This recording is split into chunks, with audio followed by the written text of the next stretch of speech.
Welcome to SVG-TV News for Thursday, December 7, 2017. I am Rochelle Baptiste with the details. With over 300,000 cruise visitors expected in this country for the season, Chief Executive Officer of the Tourism Authority, Glenn Beach, is excited that St. Vincent and the Grenadines is becoming a hot tourist destination. Beach, who was speaking on Sarah FM this morning, said that last year there were 89,000 visitors to these shores, and this year some 300,000 are expected here.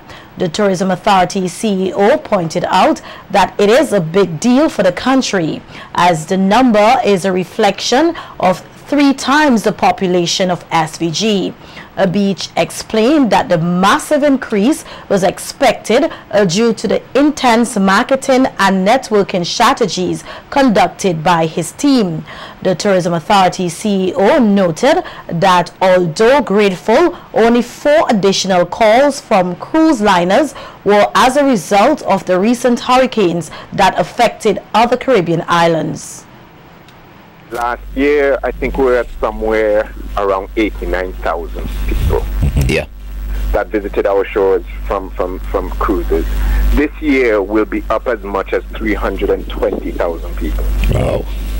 Right? So you're percentage jump. You're looking at almost a 300%, more than 300% jump. But to put it in perspective, you're looking at welcoming 3 times the population of St. Vincent and the Grenadines to the shores of St. Vincent just from the cruise ship season. We've only received 4 new calls since the hurricanes took place. So it was going to be a big cruise ship season, no matter what.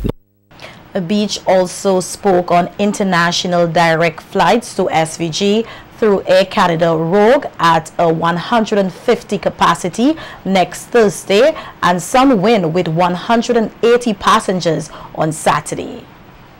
I think we're on the right direction, and just to remind people, we're welcoming the first international regularly scheduled direct flight next week Thursday with Air Canada Rouge coming in, and just so that people know, it's full coming in and it's full going out. So it's a big thing. And then this Saturday, Sunwing will be back in, and they're coming in full also. I haven't received the numbers for them going out yet. And just so that people know, you're looking at Air Canada Rouge holds about 150 passengers. Yes. Sunwing holds about 180 passengers. Okay. So not bad. We're getting there slowly but surely. And flights coming out of the JFK airport in New York will soon become a reality here. According to the Tourism Authority CEO, Glenn Beach, the U.S. Transport Security Authority, TSA, has just implemented 2 pieces of equipment at the Argyle International Airport as part of the process. He said that the air facility is now awaiting certification approval, which should be granted by December 20th.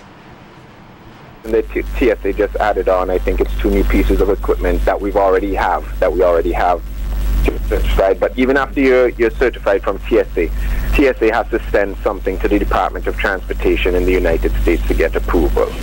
As soon as that approval comes through, we will make an announcement on an airline that will be coming in from JFK. So what we're waiting on is the approval from the Department of Transportation. Very well.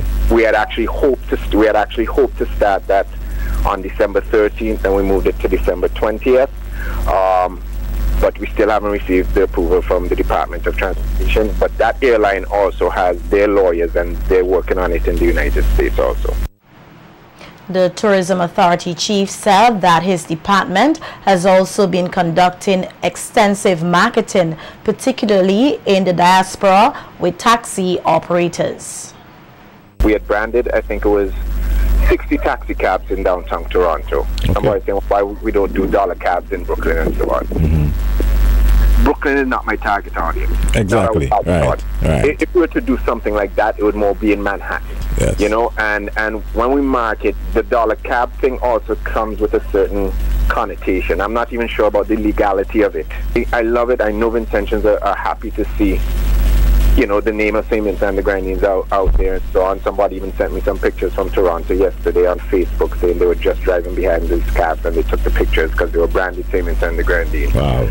but it's a matter of our target audience and really having a focus on where they are. And as tourism continues to grow in terms of St. Vincent and the Grenadines, and as more figures coming in and so on, yeah, there will probably be some more things done directed to the diaspora.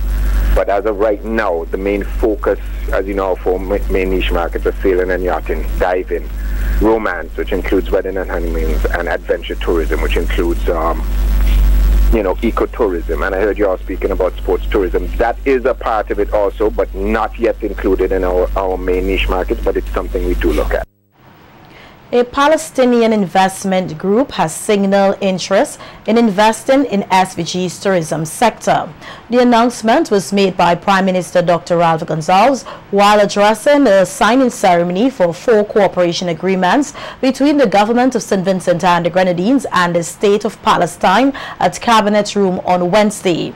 In welcoming the Palestinian delegation to SVG, PM Gonsalves pointed out that the delegation includes the chairman of the Jihad Mohammed Investment Group, the JM Group, Jihad Mohammed, and his vice president, who along with other investors are involved in an important tourism project at Montwin.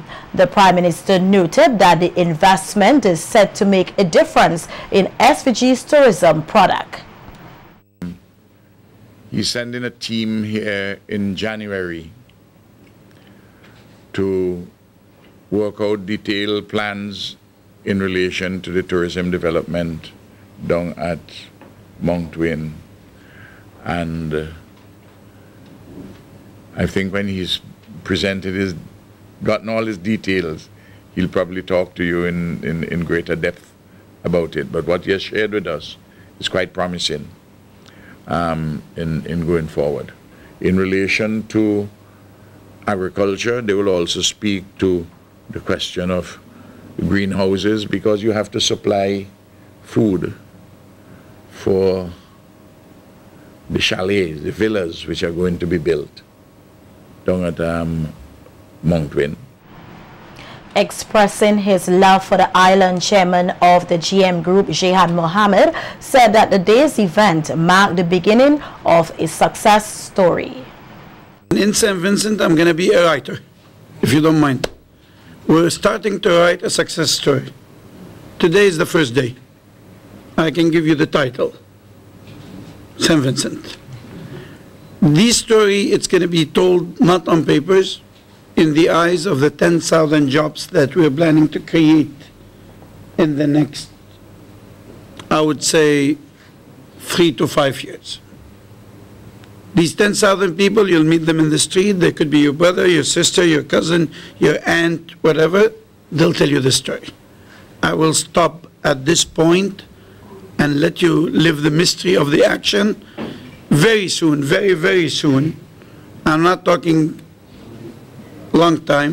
I think by the next quarter you'll start to see the action, and you'll see our storytellers, which is from your own, who will tell you, oh, these people did this, these people did this, I'm okay now, we're all okay, and the circulation will start.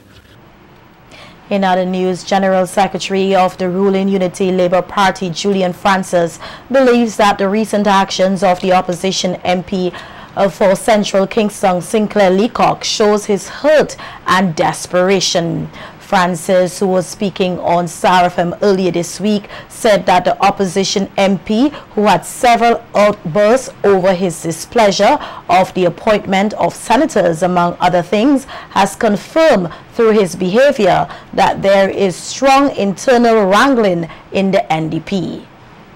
The desperation is showing up with the way that they're having all their infighting and battling. I mean, I have never seen a political party. Well, I can't say I've never seen one. Basically, what happened to the NDC in Grenada before the last election is a typical example. Every man for himself.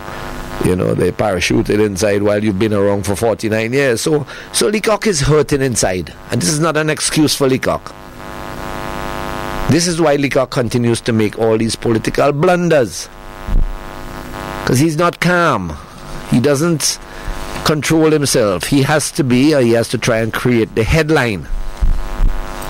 He started out with this nonsense about senators and, you know, he opposed. I mean, I was shocked to read where Cummins said that he himself was not consulted on the appointment of new senators. Francis reiterated his position that he will never be disrespectful to the leadership of his party and will never speak against the agenda of the ruling ULP administration. With our party, we respect our leader. We have our leader. There's absolutely no question as to who the leader is or should be. And when his time comes for retirement and we move to that phase of transitioning, we will do it the proper way. He said that Julian Francis can say anything inside of the ULP and get away with it, so why he can't speak and get away with what he speaks about? The problem is, the difference between us, Sinclair, and you and me, is that I don't speak against my leader, I don't speak against my party. I speak a lot of things, because I've been around. As long as you have been in the NDP, I've been around in the MNU and the ULP. But I speak always in support of my comrades, my party, and particularly so, I have great respect and admiration for those who are senior to me in the party. I'm only the General Secretary. You are the number 2, as you claim, or number 3, because you have 2 vice presidents. One is first and one is second. So you feel that you can get away with it. More at ease after a meeting with other executive members of his party, opposition MP for Central Kingston, Sinclair Leacock, said that he feels that issues that needed to be addressed in the New Democratic Party have been dealt with and he is ready to move forward. I'm comfortable, I'm at peace with myself, I'm in good company. My mission remains, as it's always been stated, to bring victory for the people of the New Democratic Party, who have given the privilege to serve them. The criticism that, you know, you've caused some instability, or you think that you've caused any instability with your comments? And if you don't know anything else about me, Major, is that I'm a big man. For those people in the New Democratic Party, in particular those who in Central Kingston who have had anxieties, I express regret for any pain and suffering that they've experienced, and I redouble my commitment to make their lives more comfortably. Also expressing his commitment to the NDP was MP for North Leeward, Roland Patel Matthews. At this point, you know, we're celebrating 42 years as a party.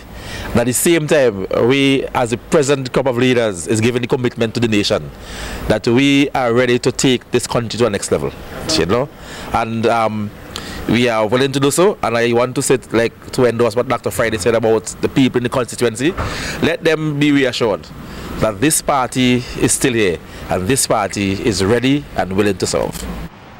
And President of the New Democratic Party and leader of the opposition, Dr. Godwin Friday, and Vice President of the NDP, Major Sinclair Leacock, MP for Central Kingston, will be attending the 3rd sit-in of the OECS Assembly to be held in Antigua on December 9th, 2017.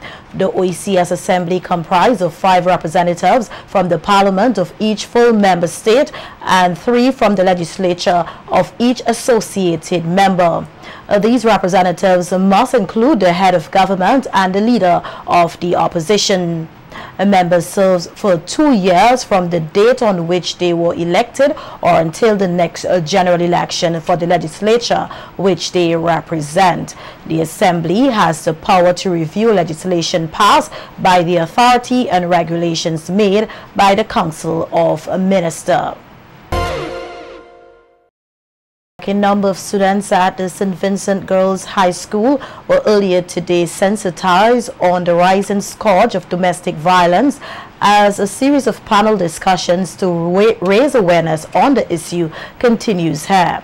Organized by social activist Asphalt Williams, today's session at the Girls High School heard presentations from representatives of Parliament, the Human Rights Association, as well as from the church and the law enforcement agency. In his remarks, representative of the SVG Human Rights Association, Barrister at Law Jamali John, encouraged the students to become involved in dealing with the issue of domestic violence. John further noted that any and every instance of domestic violence and abuse is wrong. Issues like domestic violence comes up. It's all well and good for men to be, raising awareness about these issues, talking about them, putting forward plans and policies. But I believe that women should stand up, speak out, have their voices heard, and have issues that affect them most dealt with and advocated by women. Don't ever put yourself in a situation where you begin to believe that you deserve the treatment that you have been given. And that is one of the issues that we have as a country right now, because there are a lot of people who defend and who justify the ills that are affecting our society. And we don't need that. So if we can't come to a place where we recognize that domestic violence is wrong, then how do we move forward? How do we begin to find solutions if we can't even identify the thing as a problem? You can't, because that's where it starts. Noting that domestic abuse can also occur in Christian homes, Pearl McMaster placed emphasis on instances of spiritual abuse. She also outlined that such form of abuse is just as dangerous as physical abuse, as it cripples the inner core of an individual. There are no scriptures in the Bible that support spousal abuse, or as a matter of fact, abuse in general. You wouldn't find that in the scriptures. However, Psalms 140 has become a fervent prayer of such battered women. And spiritual abuse in the context of domestic violence occurs when the victim is prevented from carrying out their religious or spiritual practices, or they are forced to engage in activities that are in conflict to their beliefs. Anyone who is told that they must, in an abusive situation, stay in an abusive situation because of their faith, is also a victim of spiritual abuse. McMaster said the first step of the church should be to speak up on behalf of God against domestic violence and abuse. I believe that God wants us to say that abuse is evil. Yes, it's a sin. And so God wants us to know, especially Christian men, for those of you who come from a Christian home, Christian men, that violence is the misuse of power that stems from misunderstanding of the biblical concept of submission. No matter where you want to place power and authority, whether it is the man who is head in the home, or whether the man and the woman share the power of authority within the home, the New Testament teaches that there are limits to the uses of power and authority. And violence never enters that equation. Giving an overview of the different forms of abuse as specified by the 2015 Domestic Violence Act, Inspector Cheryl James of the Royal St. Vincent and the Grenadines Police Force told the students not to be afraid to speak out against domestic violence and abuse. I don't only want you to sit back here and listen and then you leave and that's it. I want you to take the message across. It is believed that students, school children, as the older folks would say, are good messengers. So I want you to spread the message when you get to your homes. Tell your parents, tell your neighbors, tell your colleagues and all of that. Spread the word that we have to work towards and work assiduously towards, if not stopping completely, reducing incidences of domestic violence. Not to stay silent, as it says, to break the silence when it comes to issues of abuse. If you have been abused, you can speak to your teachers, you can speak to maybe your parents, because it may be another family member. You can speak to your neighbors, you must and you should speak to someone about it. If you're troubled, if someone does something to you, you can go straight to the police station. You meet the police on the street and you report it to them. They have an obligation to ensure that you have been dealt with and dealt with appropriately. As police officers, we have to remind ourselves that we are not doing anyone a favor, that it's our job and we are obligated to do what we have to do. 3 representatives with the U.S. Embassy in Bridgetown, Barbados, paid a visit to SVG Broadcasting Corporation, the parent company of SVG-TV, earlier today, where they used the opportunity to learn more about the operations here. They also used the occasion to speak about their science, technology, engineering and mathematics STEM program, in which a competition was held among students to highlight what they love about the STEM program through a video. Public Affairs Officer James Rodriguez said the competition was won by the St. Vincent Girls High School, who would be getting books and a telescope. James said he was excited that the all-girls school won the competition, since there is an added focus by the U.S. government to get more females involved in the sciences. There's not a lot of women in the field, particularly at the highest levels. We know that in universities, particularly, and I speak about the United States, but the majority of students are female. But yet they make a small percentage of these particular fields. So what we wanted to do was promote it through our area of responsibility, our consular district for the U.S. Embassy in Bridgetown, which includes St. Vincent. So we had this open competition. We announced it via Facebook, and we just invited schools to put together a video explaining to us why they thought STEM was an important topic. And the winner were these 4 fifth form girls from the St. Vincent Girls School, and we're going to go there tomorrow. We're going to have a little, poor kids. They're preparing for their exams, so we have to be there very early. But we're going to have a little presentation. We're going to give them a big stack of books on STEM and a telescope. Yes, so they'll be able to, maybe form an astronomy club and look up at the stars. Which again, it's STEM, so we want them to just to generate this interest in this field. The Public Affairs Officer at the U.S. Embassy in Barbados said that the society would benefit tremendously if more women are involved in the sciences, as it should not be seen as only a male field. I have 3 daughters, and just the other day, my middle daughter, Penelope, came to me and she wanted to take a robotics class at her school. So she's learning how to code, which, for me is a great relief, because I know economically, if she continues this, she'll be fine for the rest of her life. I don't have to worry about her money-wise. Yeah, this is what we want. We want girls to become interested and not look at it from the traditional point of view that it's kind of a boys' field. It's for girls as well, and vice versa. I think there's certain fields that people look at that are for a particular gender, and we want to change that. Education in particular. People traditionally look at that as being a woman's field, but no, we need men in that field as well, because boys need role models as well. And I think that particularly I think in a lot of households there isn't that positive male role model, and I think that having men in the education field is just as important as having girls in the STEM field. So we're trying to do a little bit of everything, get people interested in the non-traditional roles. 4 students currently enrolled at the University of the West Indies Open Campus here in SVG were earlier today presented with bursaries from the Eastern Caribbean Group of Companies, the ECGC Foundation, Inc. The bursaries are aimed at providing support to students who have and continue to achieve excellence in their studies, and is the organization's way of giving back to the Vincentian Society. Nikita Tony tells us more in this report.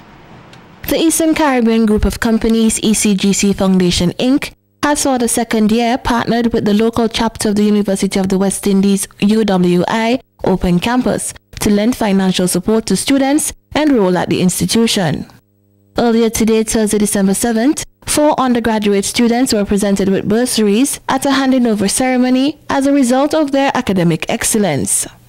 Congratulating the 4 recipients, Marketing Officer of the SVG-UWI Open Campus, Ronnie Daniel, thanked the ECGC Foundation, Inc. for their continued support and partnership. This is the second year that we've developed. We're into this partnership, and that it's the third cohort of students who are receiving the bursary. Already we have moved from 2 recipients to 4 per semester, which is a good thing. Of course, we would like to see 10 and 15, and but the relationship, I'm sure, will go stronger and stronger over the years. Speaking on behalf of the foundation, Human Resources Manager at the ECGC, Phyllis James, said the company's bursary program is aimed at investing in the development of the nation's human resources. The ECGC Foundation is a vehicle through which the dreams of some of our students can be realized. It provides financing that would help students of varied background to raise their level of academic achievement and meet the challenges and demands of a competitive global world. Bursary for this semester total is $8,000. The amount may seem small, as each recipient will receive $2,000. It may seem small comparatively with the total cost of the program. Nonetheless, as an organization, we do recognize the hardship being borne by many of our students, and as such has decided to stretch the reach to assist as many students as we can. James further encouraged the recipients to continue to strive for excellence. It is our expectation that students will avail themselves of this opportunity to achieve nothing less than excellence in their chosen field. I would like to thank the UE Open Campus St. Vincent and the Grenadines for partnering with us on this initiative. I also want to thank the bursary recipients. I also want to wish the bursary recipients success as you pursue your studies. The 2017-2018 awardees are Bachelors of Education in Early Childhood Development and Family Studies student Teklan Fergus, Sarita Harry, who is pursuing a Bachelor's of Science in Management Studies with a concentration in marketing, Idanisha McDowell, Bachelor's of Science in Accounting student, and Latoya Brown, who is pursuing her undergraduate Bachelor's of Science degree in Youth Development work. Nikita Tony reporting for SVG-TV News.